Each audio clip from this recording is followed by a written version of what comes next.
Welcome to CyberCon 2020, brought to you from the producers of the Hangin' with Web show and HWWS Web TV. I'm Olivia Wiley, one half of the queer cyberpunk writing team who use the pen name O.E. Tierman, and I'm here to support the Center for Disaster Philanthropy's COVID-19 Response Fund. I know we're all feeling strapped, but if you can lend a hand, click the link and donate what you can. Every little bit is appreciated.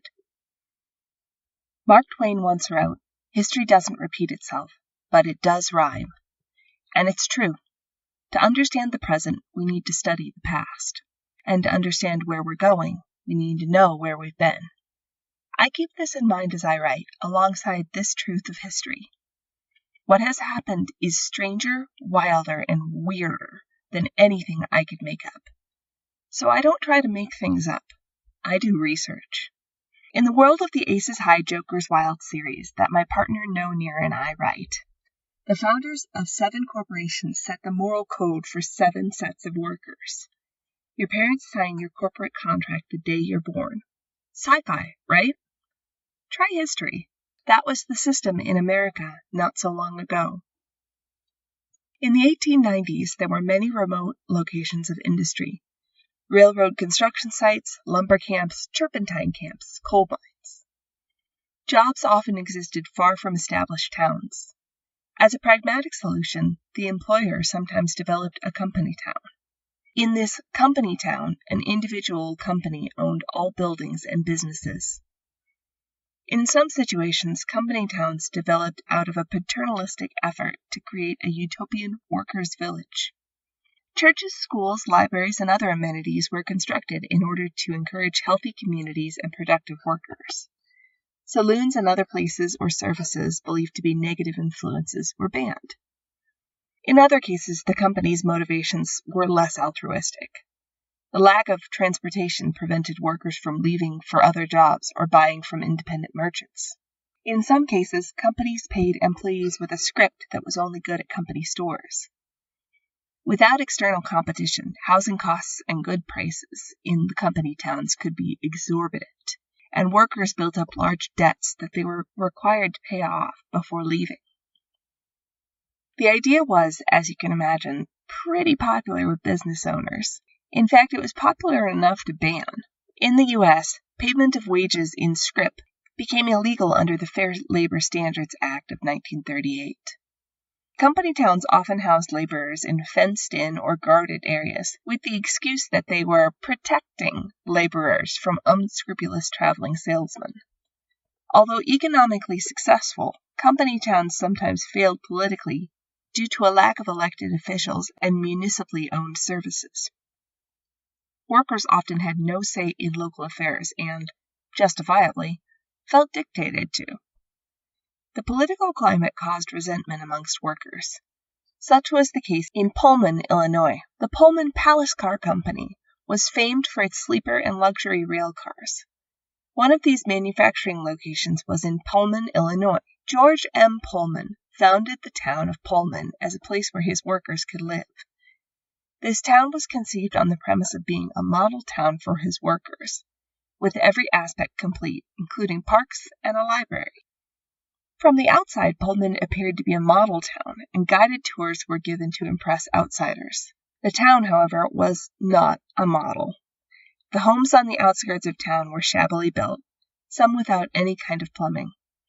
The rent for these houses was also about 25% higher than normal for the area. In order to work for Pullman, one had to live in his houses. The problems really came into play when, after the Panic of 1893, the workers of Pullman received several wage cuts that on average added up to 25%. These cuts were bad in themselves, but when coupled with Pullman's attitude, they were disastrous. The workers formed a committee and, on May 7th, went to Pullman to ask for lower rent. They were flatly refused. 3 of the committee members were terminated, fired on the spot. This caused the workers to declare a strike. On May 10th of 1894, they walked off their jobs. On May 11th, the Pullman plant closed. Not long later, President Grover Cleveland ordered federal troops to crush the strike. Dozens were killed in violent clashes. A national commission formed to investigate the causes of the strikes found that Pullman's paternalism was partly to blame. Paternalism, a subtle form of social engineering, refers to the control of workers by employers. These bosses, sometimes called capitalists with a conscience, sought to force middle-class ideals upon their working-class employees. Paternalism was considered by many 19th century businessmen as a moral responsibility which would advance society while furthering their own business interests. However, government observers maintained that while Pullman's principles were accurate, in that he provided his employees with a quality of life otherwise unattainable to them, they recognized that his excessive paternalism was inappropriate for a large-scale corporate economy and that it had caused the town's downfall. In 1898, the Illinois Supreme Court required Pullman to dissolve his ownership of the town. We live in another time when people crave stability and corporations hold power. If the Pullman Company had today's technology or tomorrow's, what would they do? What values would they decide their workers had to adopt? And would people be able to do what the Pullman strikers did and take them down?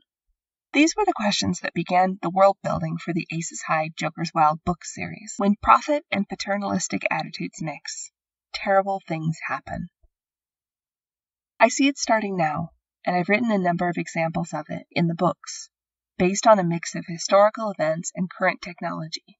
When you take the past and ask, what could this look like in the future, you get some surprising and uncomfortable answers. Here's a few examples from the series.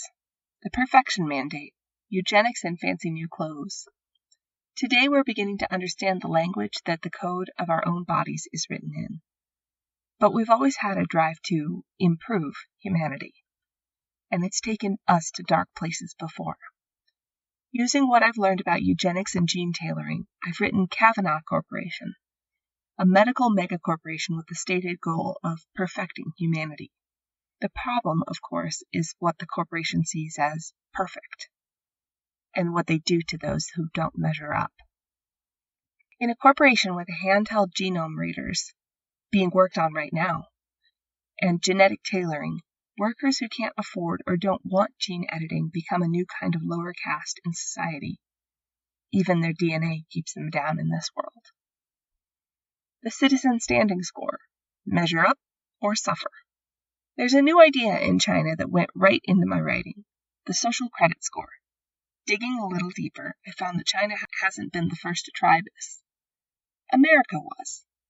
Founded in 1899, Equifax originally took note of a consumer's wealth, his inclinations, marital state, and amusements, as well as his deportment in society. This idea isn't new, but the technology to allow it to become intensely invasive and impossible to escape is right around the corner. Throughout my work, this is what I do, combining the situations of yesterday with the technology of tomorrow. If humans have done it before, they'll want to do it again, and the tools they have for cruelty, oppression, and dehumanization are getting better a lot faster than their education in ethics. As I put the finishing touches on the release for Book 4 in the series, called Aces and Eights, and slated for release May 16th, even more historical research goes in. Our genetically modified characters face a history that has created them and the intentions of the people who chose their traits. One of our characters confronts his own internalized loathing of his transgender state, taught to him by a conformist society that values a narrow set of parameters for human perfection. And all our characters face the climate that our present is turning into their future. So, when you write, think of this. If it has happened before, it can happen again. Don't be afraid to dig through history, find those moments that capture your mind, and take it in new directions. What would, say, a factory in New Delhi in 100 years look like? Could another Triangle Shirtwaist fire happen? Ask yourselves these questions. I write partly to say, let's not go down this dark road any further. We've already seen where it goes, and it isn't pretty. But I also write to showcase the people who stood up throughout history to say, we are not assets to be discarded. Neither is the world we live in. I write to remind all of you. Don't forget. You are not assets to be discarded. You are people. You are community. You are family. Stand up for each other. Take care of each other. Don't forget. If you'd like to get this kind of hopeful queer cyberpunk on your virtual and physical shelves, my books are available through Amphibian Press at aceshighjokerswild.com, on Amazon, and through Books to Read. If you want to see more hopeful queer cyberpunk content, come hang out with my writing partner Nonir and I at Wildcards 1407, that's all one word, on Facebook, or at @etierman on Twitter. Right now I'm giving away free copies of the audiobook for Book 1. If you want a copy, go to the link on the screen and snag yours. I'm going to be in the live chat if you have any questions or would like to take this conversation further. I'll be in there from noon to 4 Mountain Standard Time. That's 3 to 7 Eastern Standard Time. Thanks for supporting this fundraiser. Stay safe, stay smart, wash your hands, maintain safe social distance. Stay home if you can.